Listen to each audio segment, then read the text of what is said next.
ඔබ ගමන් කරන වාහනයේ ආරක්ෂාව ඔබගේත් ඔබගේ පවුලේ සමාජිකයන්ගේත් ආරක්ෂාවට ඉතාමත්ම අත්‍යවශ්‍ය දෙයක්.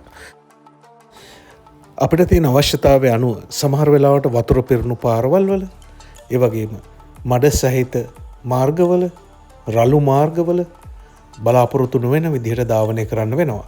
ඒ වගේම එක්ස්ප්‍රස් වේ වලත් අපි ඉතාමත්ම වේගයෙන්, ඒ කියන්නේ සාමාන්‍යයෙන් පැයට කිලෝමීටර් 100ක පමණ වේගයෙන් ධාවනය කරන අවස්ථා අනන්තයි.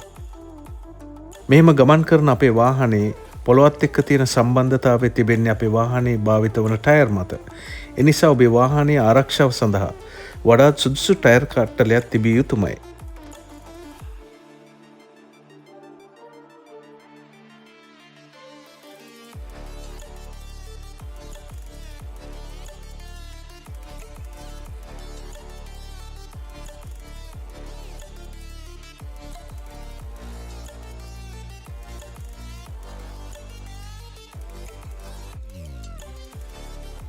නිසි ටයර් කට්ටලයක් නොතිබීම තුළින් වෙන්න පුළුවන් හානිය ඉතාමත්ම භයානකයි. එනිසා හරියාකාරයෙන් වාහනයට ගැලපෙන ටයර් කට්ටලයක් වාහනේ තිබීම ඔබේ ආරක්ෂාව සඳහා අත්‍යවශ්‍යයි. මුලින්ම ඔබේ වාහනේ පවතින ටයර් කට්ටලය පිළිබඳව අවධානය යොමු කරමු. මෙහිදී ඔබේ වාහනේ ඇති ටයර් කට්ටලේ බලන්න ඕනේ දේවල් තුනක් තියෙනවා.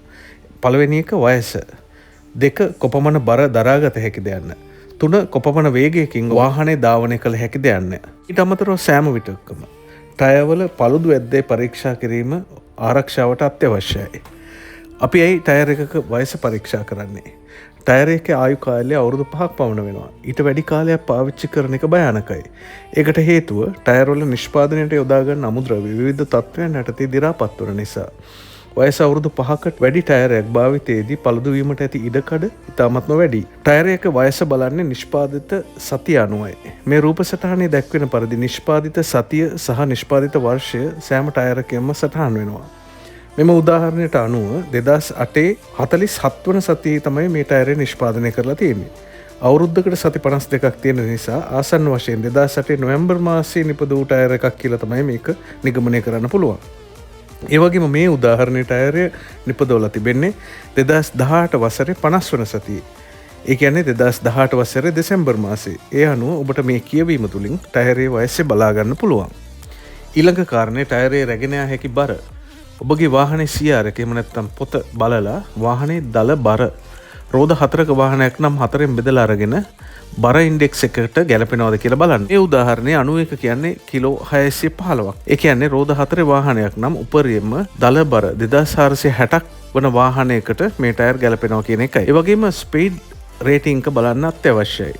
මේ ටයරයේ හැටියට V ඒ කියන්නේ උපරිම කිලෝමීටර් 240ක වේගයකින් පැයකට කිලෝමීටර් 240ක වේගයකින් මේ ටයර් දාලා තියෙන වාහනයට ගමන් කරන්න පුළුවන්. ඔබේ වාහනේ ටයර් කට්ටලය මේකේ අනුකූලතාවයන් වලට ගැලපෙනවා නම් ඒක ලොකු සහනයක්. ඊළඟට අලුත් ටයර් කට්ටලයක් මිලදී ගන්නකොට දැනගත යුතු දේ ඉතාමත්ම වැදගත්. මුලින්ම කිසිම දවසක එක උඩ එක ටයර් ස්ටැක් කරපු එක උඩ එක ටයර් අතුරලා තියෙන තැනකින් ටයර් මිලදී ගන්න එපා. ටයර් නියමාකාරයෙන් අසුරලා තියෙන තැනකින්, ඒ කියන්නේ මෙන්න මේ වගේ අසුරලා තියෙන තැනකින් තමයි ටයර් මිලදී ගන්න ඕනේ. ඉතාමත්ම හොඳ දේ වෙන්නේ ඔබගේ වාහනේ අලුතින් මිලදී ගන්න අවස්ථාවේ තිබූ ටයර් වර්ගයම සහ එම ස්පෙસિෆිකේෂන් එකම මිලට ගැනීමයි. ඒ බ්‍රෑන්ඩ් එකම ඒ ප්‍රමාණයම මිලදී අරගෙන සවි කරනවා නම් ඒ ඉතාමත්ම සුදුසුයි. කෙසේ වෙතත් බ්‍රෑන්ඩ් නිව් වෙහිකල් එකේ ආපු ටයර් කට්ටලයක් අලුතින් මිලදී ගන්නකොට ඒකේ මිල ගොඩක් වැඩි නම් තවත් තරංකාරී නිෂ්පාදකයෝ නිෂ්පාදනය කරපු ටයර් වෙළඳපොලේ තියෙන නිසා අපි වඩා හොඳ ටයර් එකක් තෝරගන්නේ කොහොමද කියලා අපි දැන් බලමු.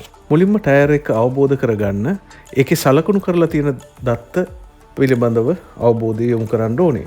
උදාහරණයක් විදිහට මේ පෙන්වන ටයර් එකේ 205යි 55යි R16 91V කියන එක අපි දැන් එකින්කට බලමු. මේ 205 කියන්නේ ටයර් එක පොළොවට සිටින ප්‍රමාණය පළල මිලිමීටර වලින්. 55 කියන්නේ ඇස්පෙක්ට් රේෂියෝ එක. ඒ කියන්නේ ටයර් එකේ පළලට සාපේක්ෂව 55ක් තමයි උස කියන එක. මේ උදාහරණයේ හැටියට ටයර් එකේ උස 55ක්. ඒ කියන්නේ පළලින් 55ක්. ඒ කියන්නේ මිලිමීටර 112.75ක් වගේ. R කියන්නේ ටයර් වර්ගය නැත්නම් කන්ස්ට්‍රක්ට් එක. ඒ කියන්නේ ටයර් එකක් හදන්න නයිලෝන් රබර් මිශ්‍රණය අතුරන ක්‍රම දෙකක් තියෙනවා. එකක් ක්‍රොස් ප්ලයි, අනිත් එක රේඩියල්. මේ කියන ටයර් එක R කියලා දාලා තියෙන්නේ මේක රේඩියල් ටයර් එකක් නිසා. ඒ වගේම 16 කියන්නේ රිම් එකේ විස්කම්භය. 91 සහ V යන දෙක උපරිම බර සහ උපරිම වේග සංකේත බව ඔබ දන්නවා. ඒ වගේම නිෂ්පාදිත සතිය සහ වර්ෂය බලලා වසරකට වඩා පැරණි නොවන ටයර් එකක් අලුතින් මිලදී ගන්නකොට ගන්න ඔබ වග බලා ගන්න ඕනේ. ලංකාවේ අපිට ශීත ඍතු නැති වුණත් අධික හිරු රශ්මිය, අධික වර්ෂාව, ඒ වගේම නුවරඑළිය වගේ පැතිවල වැඩි සීතලක්ද සහිත දේශගුණයක් පවතින රටක්. අපි පදවන වාහනේ සමහර අවස්ථාවල අපිට රළු, ගල් බොරළු, මඩ සහිත පාරවල් වලත් යන්න වෙන අවස්ථා ඕන තරම් තියෙනවා. ඒ නිසා අපි මිලදී ගන්න ටයර් එක ඕනම දේශගුණ තත්වයකට ඔරොත්තු දෙන, ඕනම භූමියකට ගැලපෙන ටයරයක් වීම අත්‍යවශ්‍යයි. අලුත්ම ටයර් එකක් ගන්නකොට ඔබ මේ ගැන අවධානය යොමු කළ යුතුයි. ටයර්වල all seasons all terrain කියලා දෙකටම ගැලපෙන ආකාරයට අලුත් ටයර් එකක් තෝර ගැනීම තමයි වඩාත්ම සුදුසු වන්නේ ලංකාවේ කාලගුණ තත්ත්වයන්ට සහ පාරවල් වලට ගැලපෙන ආකාරයට. අලුතින් මිලදී ගත්ත ටයර් නිසියාකාරව නඩත්තු කිරීමත් ඔබේ ආරක්ෂාවට ඉතාමත්ම වැදගත්. මේ සඳහා ඔබ පියවර රාශියක් ගත යුතුයි. මුලින්ම ටයර් එක මිලදී ගත්ත ගමන්ම ඔබ අඳුන ගනීවි එහි කහපාට සහ රතු පාට ඩොට් දෙකක් තියෙනවා.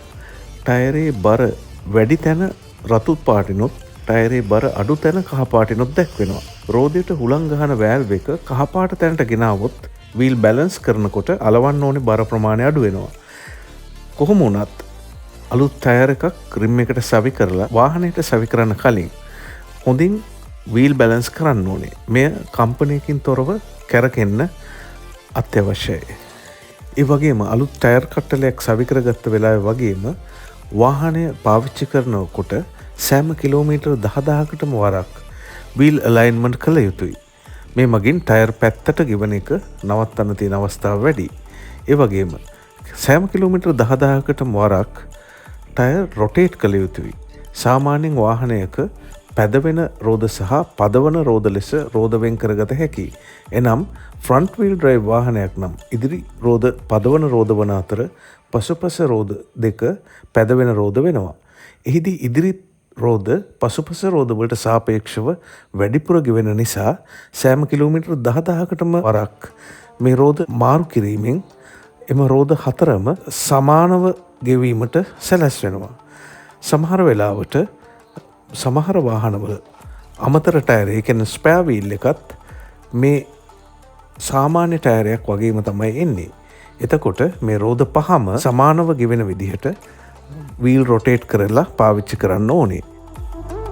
තවත් වැදගත් දෙයක් වෙන්නේ මේ සෑම ටයර් එකම කැරකෙන දිශාව වෙනස් නොවන පරිදි මාරු කළ යුතුයි. ඒ කියන්නේ රිම් එකෙන් ගලවලා ටයර් එක පැත්ත මාරු කරලා දාන්න ඕනේ මේ රොටේෂන් වලදී. එහෙම නැති වුණොත් අපි හිතමු ස්පෙයා වීල් එක පාවිච්චි නොකරම තිබුණොත් එහෙම ඒක අනවශ්‍ය විදිහට අවුරුදු 5ක් ගියාට පස්සේ ඒ ටයර් එක පාවිච්චියට සුදුසු නැති වෙනවා.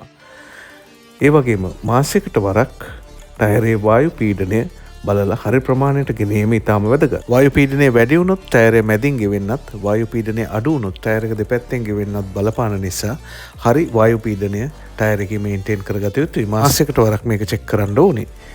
හරි වායු පීඩනය කොපමණද කියලා රියදුරුගේ අසුනේ පැත්තේ තොරේ ෆ්‍රේම් එකේ සඳහන් කරලා තියෙනවා.